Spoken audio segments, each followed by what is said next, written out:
Hello, Sagittarius, Sun, Moon, Rising, and Venus signs. Kamusta kayo? Sana po nasa mabuti kayong kalagayan. Welcome back po sa Star Tarot. At kung bago kayo rito, welcome din po kayo. Please subscribe, like, share my videos, and leave me a comment kung nag-resonate kayo. Thank you. So, first card ninyo, public face. Sabi dito, follow your heart and become who you want to be. Earn a reputation. So, it's okay to be yourself. Okay? So, yun. Sundin mo no, yung bulong ng inyong puso. Become who you want to be. Kung ano yung makakapagpasaya sa'yo, ano yung sa tingin mong magdadala sa inyo sa success, sa tagumpay, 'di ba? Yun ang gawin mo. Okay? Hindi kailangan dito na lagi ka na lang sumusunod sa kung kanino man mayroon. Kasi baka ang iba sa inyo, ito na yung pinagdaanan ninyo dati na merong nag-uutos sa'yo kung ano yung ano sa'yo, kung ano yung gagawin mo, what is best for you, 'di ba? So, you don't need to follow what other people has to say, 'di ba? Ang importante dito ikaw, yung anong ikakasaya mo. Ano sa tingin mo ikakabuti mo, ano sa tingin mo ang saan ka sa tingin mo ikaw magtatagumpay, then follow your heart. Okay, Sagittarius? So we have surprise. Napakaganda. This is an unexpected turn. Can bring positive change. So meron ditong hindi inaasahan, 'di ba, na mangyayari at ito ay magdadala ng positibong pagbabago sa iyong sitwasyon, sa inyong money, career, and finances area of life. So be ready for change. Maging handa ka ngayon sa pagbabago kasi things are going to turn in your favor, things are going to fall into its right places na pagdating sa inyong kaperahang aspeto, source of income, sa inyong trabaho, sa negosyo. So, kumbaga parang may swerte, may blessing na dadating. So, we have loyalty. True friendship and loyalty are among the most important values. So, be loyal to your friends. Okay? Kasi minsan, 'di ba, yung kaibigan natin mas yun ang parang ano um, yun ang mas nagiging karamay natin, hindi ba? Yung mga kaibigan natin mas yun yung parang nagpaparamdam sa atin na mahalaga tayo, 'di ba? Ano man ang sitwasyon natin, nandiya sila, 'di ba? Kaya we need to be loyal to our friends. So, looking, have an eye for beauty and uncover hidden charms. Seek and you will find. Ayan. Kung hindi ka talaga maghahanap, 'di ba? Sometimes hindi rin mo rin makikita kung ano man yung hinahanap mo or yung kung ano man ang gusto mo, 'di ba? So, feeling ko dito, no, baka meron ditong meron dadating or meron kang mahahanap na opportunity dito related, no, sa pwede mong pagkakitaan, pwede mong maging source of income, maaring merong bagong income stream dito na madidiscover ka, parang ganun. So, by the way, maraming salamat for subscribing and if you haven't subscribed yet, subscribe na kayo and also maraming salamat din for not skipping the ads. Malaking bagay yan sa akin.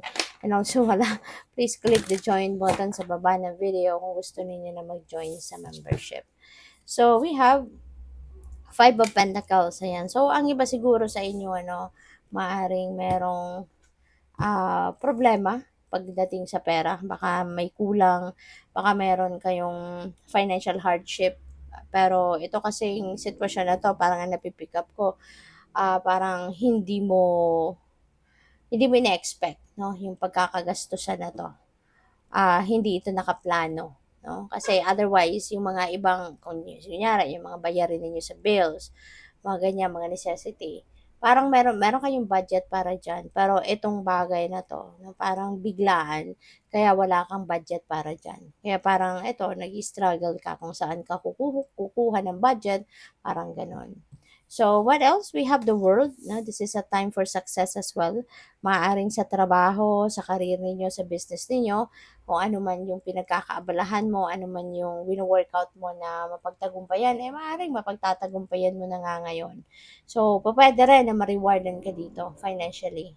So, kung ito, kung ang iba sa inyo Sagittarius merong ganitong sitwasyon, if these two messages resonates with you, so pupuwede na yung financial reward, yung success na 'to na makukuha ninyo, ito yung magiging sagot dito sa pinoproblema ninyo. So pupuwedeng gano'n ang magiging ganap diyan.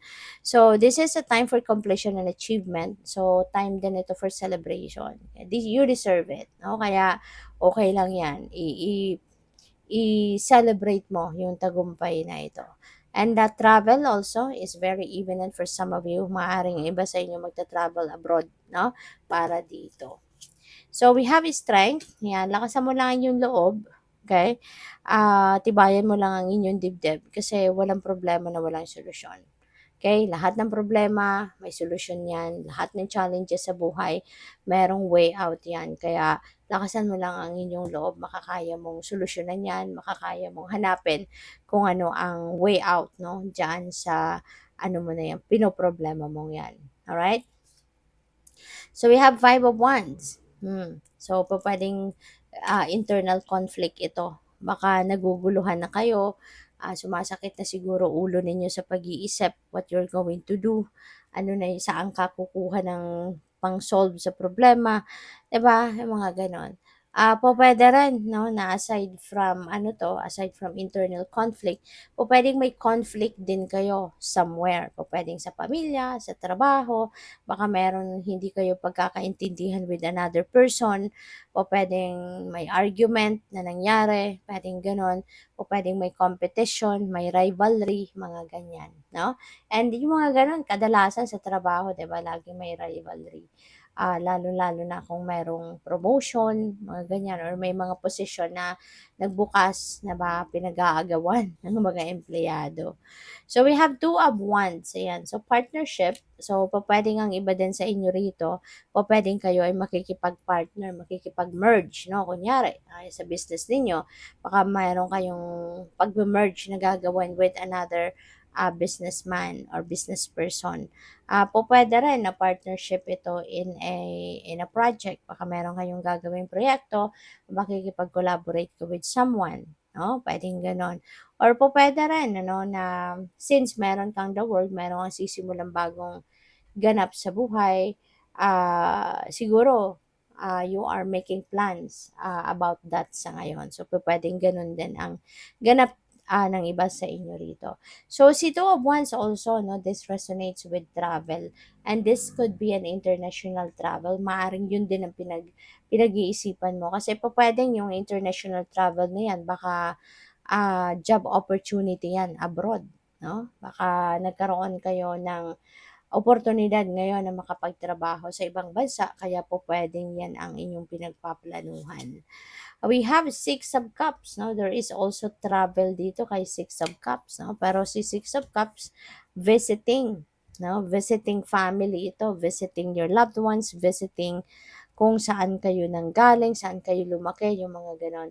So, baka merong reunion 'no, pupuwedeng merong reunion, ng pamilya ganyan or sa school, puwedeng gano'n. Or feeling ko din yung travel na 'to, yung pagbabalik ninyo sa kung saan man kayo ni-raise, saan man kayo lumaki, saan kayo pinanganak, pupuwedeng sa hometown ninyo, gano'n. Baka yung pagbabalik na 'to is also linked doon sa pagbabalik mo sa lugar because you want to start a business there or baka magsisimula ka ng bagong trabaho doon, baka nakakuha ka ng assignment or na-promote ka to manage a branch ng office ninyo doon sa sarili mong lugar, 'no? So, pupuwedeng may gano'ng ganap dito na gano'n. So, good luck. Thank you for watching. Love and light. Namaste.